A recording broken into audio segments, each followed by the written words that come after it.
Ano ba yan? Araw-araw na lang nangihingi ng pera. Wow! Pasensya ka na kasi nangangailangan din ng mga anak mo. Palagi na lang ako. Eh kung ikaw kayong maghanap ng trabaho, uuwi ako ng bahay ng pagod, tas bibig mo pa yung maaabutan ko. Eh sino mo nagpatigil sa akin sa trabaho? Hindi ba ikaw? Kasi gusto mo, ikaw yung bumubuhay sa pamilya natin. Tapos ngayon magrereklamo ka? Kasalanan ko ba? Oo, ako na. Ako na naman. Ano ba yan? Ang aga-aga ingay-ingay nyo. Ewan dyan sa nanay mo, wala nang alam ibang gawin kundi umingi ng pera. Ayoko na. Tapusin na natin to. Talaga, dapat matagal ko na itong ginawa. Pagod na ako sa'yo. Ba, saan ka pupunta? Sige, maglayas ka. Hayaan mo kung mamatay sa god ng mga anak mo. Pasok na kayo. Maria felt helpless after her husband left her alone with her 3 children. She doesn't have a job to sustain their needs. Oftentimes, she asks for scraps from her neighbors to get by. Not until everything feels like a heavy toll to Maria. Day by day, she seems to be letting go of herself, and her daughters noticed it. Then, they brought her to a clinic to have a consultation.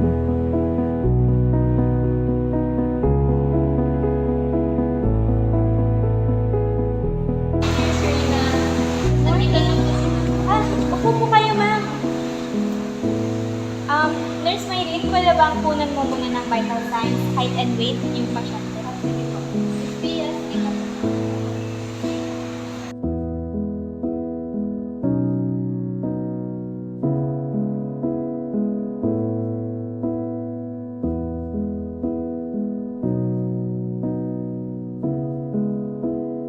Good morning, ma'am. Ako po pala si Nurse Reina and I will be spending quite a bit of time together with you today. Pwede po ba na tayo muna dalawa ang mag-usap, tapos sa labas na lang po muna yung mga anak nyo? Okay lang. Thank you. Bago po tayo magsimula, pwede po bang malaman kung ano yung language na mas komportable po kayo? Okay lang naman ako sa English, pero mas komportable ako sa Filipino. Okay po. Sinisigurado ko rin po sa inyo na ang lahat ng pag-uusapan natin today ay mananatiling pribado at confidential, maliban na lamang kapag may panganib na sa kaligtasan nyo. Ayos lang po ba yun sa inyo, ma'am? Okay lang po. So magsimula po tayo sa pagkwento nyo po kung ano po ba yung sitwasyon nyo ngayon. Pakiramdam ko parang wala nang kwenta ang araw-araw. Lagi akong pagod, wala akong gana. Yung mga bagay na nagagawa ko dati, hindi ko na nagagawa ngayon. Hindi ko na rin alam kung paano ko ba maaalagaan ang mga anak ko. Naintindihan ko po yung sitwasyon nyo ngayon, ma'am. Lalo na at kayo pa rin yung bumubuhay at nag-aalaga sa mga anak nyo. Kailan po ito nagsimula? Simula nung iniwan kami ng asawa ko. Mga 1 taon lang nakalipas. Maraming salamat po sa pagbabahagi nyo, ma'am. Ngayon naman po, may mga katanungan lang po ako para naman malaman namin kung paano po kayo pwedeng matulungan. Ayos lang po ba yun sa inyo, ma'am? Okay lang po. May mga pagkakataon po ba na naiisip nyong saktan or patayin yung sarili nyo? Noong nakaraang taon, sinubukan kong saktan ng sarili ko. Sinubukan kong hiwain yung laso ko. Kinailangan po ba kayong dalhin sa ospital or ma-admit sa ospital? Yung mga anak ko ang nakakita sa akin, sila ang nagdala sa akin sa ospital. Kailan po yung huling beses na sinaktan niyo po yung sarili? 1 taon na ang nakalipas. Sa ngayon po, may mga ganitong pag-iisip pa po ba kayo tungkol sa pananakit or pagpatay sa sarili nyo? Sa ngayon, wala naman, pero bumabalik po isa. Sa tuwing bumabalik po itong ganitong pag-iisip nyo na gusto nyong saktan yung sarili nyo, nahihirapan na po ba kayong pigilan ito? Minsan, lalo na kapag sobrang bigat na ng lahat, May mga paraan po ba kayo kung paano gawin or mga gamit na inihanda ninyo para saktan yung sarili nyo? wala wala na. Ano po sa tingin ninyo yung nakatutulong sa inyo para naman mapigilan nyo na saktan yung sarili nyo? Yung mga anak ko, sila yung naiisip. Gaano naman po kadalas nararanasan nyo yung matinding kalungkutan o kaya naman yung kawalan ng pag-asa? Halos araw-araw. Nawawalan na rin po ba kayo ng interes sa mga bagay-bagay? Wala na talaga. Paano naman po yung mga gawain na dati ay hindi naman kayo nahihirapan, nagagawa nyo pa rin po ba ito ngayon? Hindi na.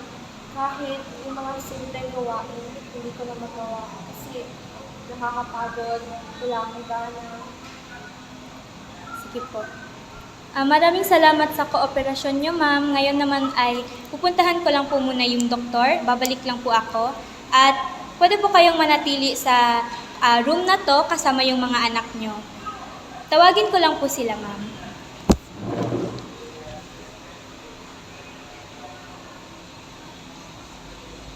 Pwede nyo pong gamitin yung room, pwede po kayo magstay doon at siguraduhin nyo lang po na huwag nyong iwan mag-isa yung nanay nyo. Babalik lang po ako. Thank you po. Thank you po. Good morning, Ms. Maylene. Good morning po, Narcina. Meron tayong pasyente na nandito for imminent risk of self-harm and suicide. Pwede bang ihanda mo muna yung kwarto na gagamitin niya? Sige po, Narcina. Ano po kung kailangan gawin? Siguraduhin mo rin na walang may iwang gamit na pwede niyang gamitin para saktan yung sarili niya. At kausapin mo na rin yung mga carers niya habang kinakausap ko naman. Sige po. Good morning po, anak. Bale po, nagpunta pa po si Nurse Reyna sa doktor. Hinihintay na lang po natin siya.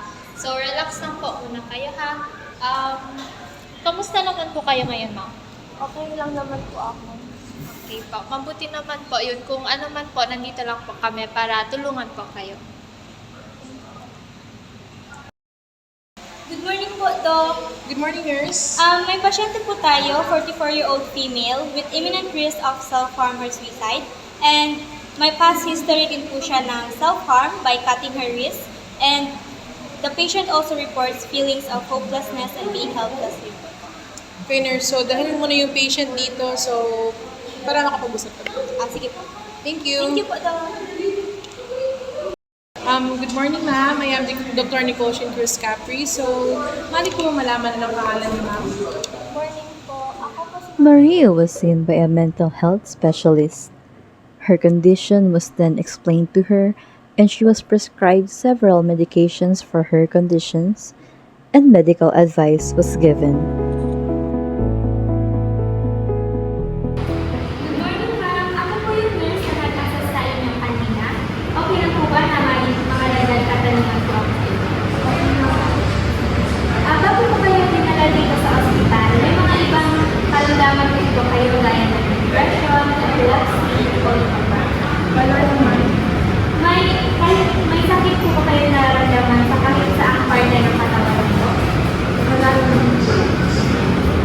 Pwede po ba kausapin yung isa sa mga ano?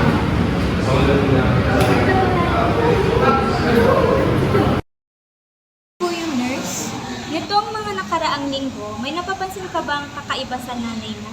Gaya ng distress o kaya naman ay nahihirapan na ba siyang gawin yung mga gawaing bahay niya?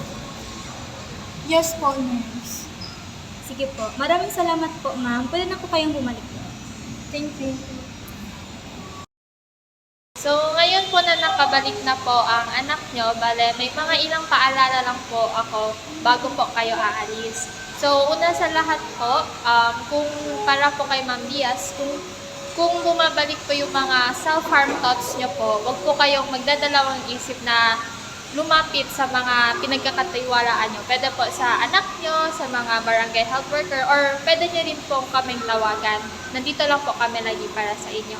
Tapos, sunod po, yung nangyari po ay hindi po siya senyales ng kahinaan. Bale, dahil po talaga to sa matinding emotional distress na pinagdaanan ni ma'am. So, okay lang din po na pag-usapan yung mga self-harm thoughts ni ma'am, yung mga nararamdaman niya, kasi mas nakakatulong po to siya para sa kalagayan ni ma'am. At tandaan po natin na yung suicidal thoughts or suicide po ay preventable. Kaya kinakailangan talaga at importante yung family support po para kay ma'am and sa community po. Pwede nyo po siyang dalhin sa mga iba't ibang events or organizations, ganun, para makatulong po kay ma'am. So, yun lang po. Kung may mga katanungan pa po kayo or gustong sabihin, pwede nyo pong sabihin or tawagan nyo po kami. Wala na po kami tanong. Maraming salamat po sa tulong. Sige po. Maraming salamat din po. Ingat po kayo.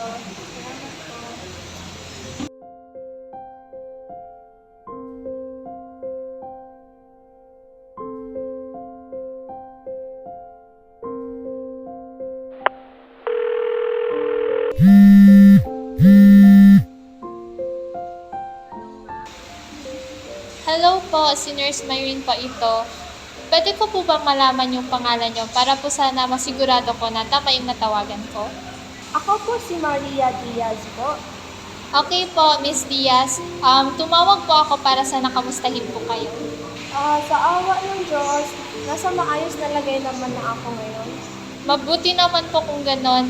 Matanong ko na rin po, hindi na po ba bumalik yung mga self-harm or suicidal thoughts nyo po? Meron pa rin naman hanggang ngayon, pero hindi na gaya ng dati. Ngayon, dinadaan ko sa pag-exercise, kaya ng paglalakad-lakad sa labas. Hindi rin ako hinahayaan mapag-isa ng aking mga anak at mas naging aktibo ako sa simbahan namin. May sinalihan din ako mga association sa barangay.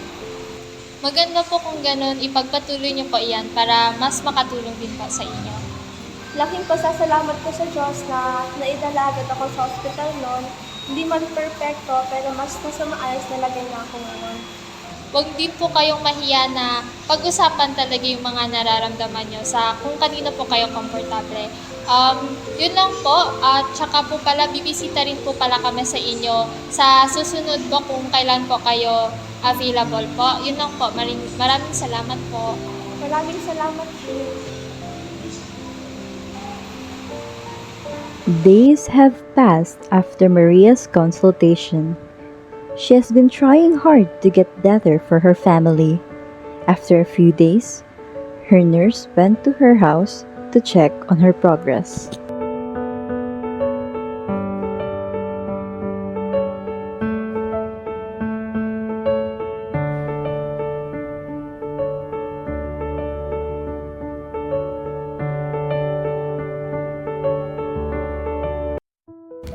Self-harm and suicide are not signs of weakness. They are signs of pain that has gone unheard for too long. Behind every act of self-harm is a story of silent suffering. Suicide is not a choice. It is a cry for relief. And as nurses, our role is not to judge, but to listen, to assess with care, to respond with compassion, and to protect life. Sometimes, the most powerful intervention is simply being present and reminding someone that help is real and hope is still possible.